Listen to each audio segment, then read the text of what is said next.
Velkommen til videoen How to 3D print på FE.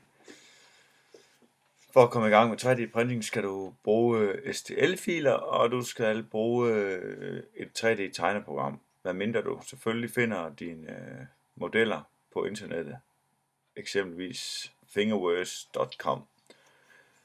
Jeg har her i SketchUp tegnet min egen lille cylinder, som jeg vil prøve at eksportere til min STL-fil for at printe den med min 3D-printer. Jeg markerer den, og her under File, der kan jeg så eksport til STL.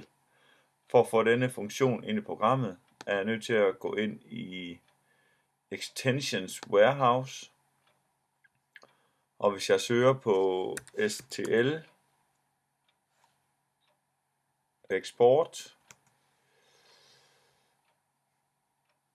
får jeg så programmet frem, der hedder SketchUp STL. Den kan jeg downloade og installere ligesom normalt andet udvidelse til et program, og på den måde får jeg så knappen frem at eksportere til STL. Og eksport, og man gemmer den så et sted på sin computer.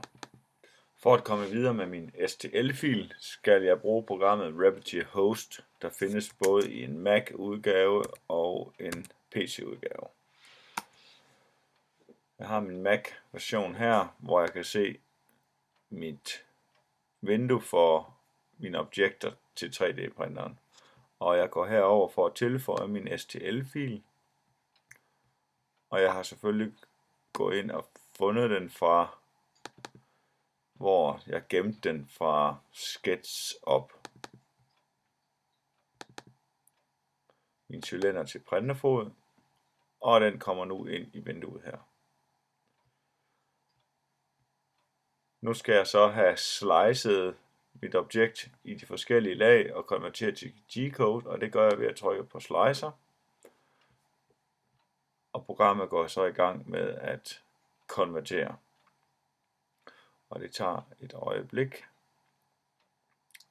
Tiden afhænger af, hvor kompliceret objektet og hvor stort objektet er.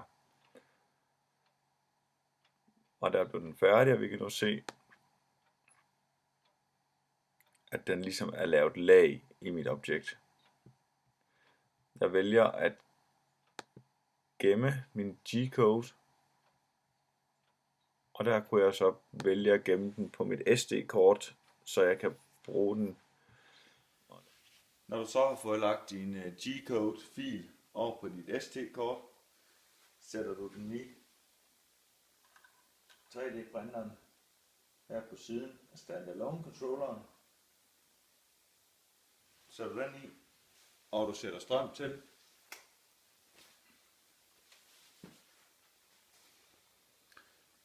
Trykker på drejeknappen på siden og går ned til Print from SD, trykker, vælger vores G-code fil,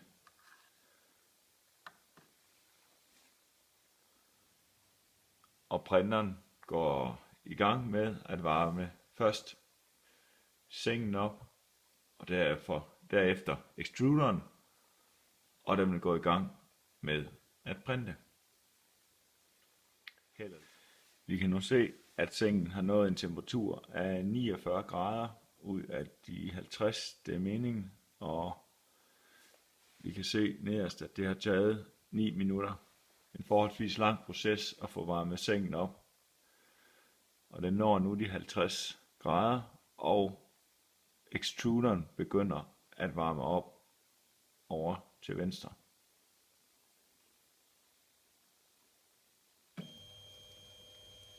Vi kan høre,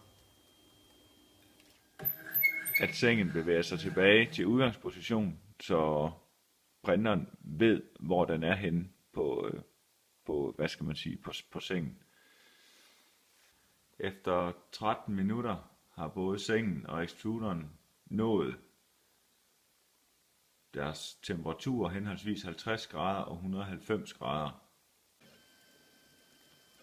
Og så skulle printeren gerne begynde at printe.